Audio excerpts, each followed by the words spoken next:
தீபாவளி ஸ்பெஷலாக இன்றைக்கி நம்ம பார்க்க போகிறது அரிசி தட்டு தாங்க. அடைய ஆனந்தபவன் கடையில் இந்த அரிசி தட்டை நான் வாங்கி சாப்பிடுவேன். ரொம்ப டேஸ்ட்டாக இருக்கும். எப்படி இவ்வளோ டேஸ்ட்டாக செய்கிறாங்கன்னு நினைப்பேன். அதுக்கப்புறம் நான் அந்த தட்டையை கற்றுக்கிட்டேன். ரொம்ப ஈஸியாக வந்தது. அதே டேஸ்ட்லேயே வந்ததுங்க. இவ்வளோ நாளாக இதை நம்ம கற்றுக்காமல் போயிட்டோமே அப்படின்னு சொல்லி நினச்சேன். நீங்களும் ஒரு முறை செஞ்சு பார்த்தீங்கன்னா அப்படி தான் நினைப்பீங்க. வாங்க எப்படி செய்யலான்னு பார்க்கலாம்.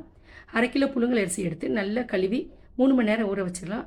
அடுத்து 10 சிவப்பு மிளகாயில் ஊற வச்சு அதோட 15 பல்லு பூண்டும் சேர்த்து நல்லா நைஸாக விழுதாக அரைச்சி எடுத்துக்கலாம். ஊற வச்ச அரிசியை மிக்ஸி ஜாரில் போட்டு நல்லா திக்காக நைஸாக அரைச்சி எடுத்து அதில் உப்பு 50 கிராம் கடலைப்பருப்பை ஊற வச்சு சேர்த்துருக்கேன். 1/4 கிலோ பொட்டுக்கடலை பவுடரையும் சேர்த்துருக்கேன். அதோட ஒரு கொத்து கருவேப்பிலை, அரைச்ச மசாலா விழுது, ஃபைனலாக 2 டேபிள் ஸ்பூன் நெய், கிட்டத்தட்ட 50 கிராம் இருக்கும். நல்லா சூடு பண்ணி அதையும் மாவில் ஊற்றிடலாம். சூடு கொஞ்சம் ஆறுனதும் நல்ல கைகளால் பிசையணுங்க.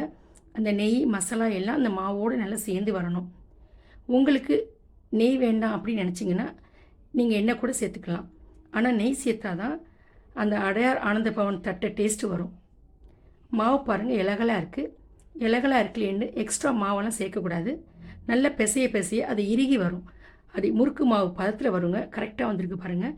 கையில் ஒட்டாமல் வரும்.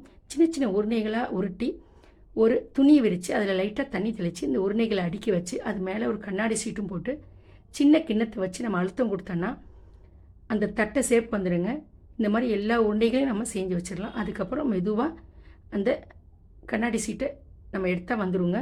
அடுத்து நம்ம எண்ணெயை காய வச்சு எண்ணெய் சூடானதும் லோ ஃப்ளேமில் வச்சிடலாம். லோ மீடியம் இந்த 2 ஃப்ளேமில் வச்சு தான் இதை வறுக்கணும்.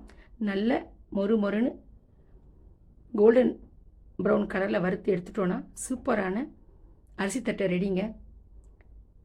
இந்த தீபாவளிக்கு இந்த ரெசிபி நீங்கள் செஞ்சு பாருங்கள். உங்கள் ஃபீட்பேக்கை எனக்கு தெரிவிங்க.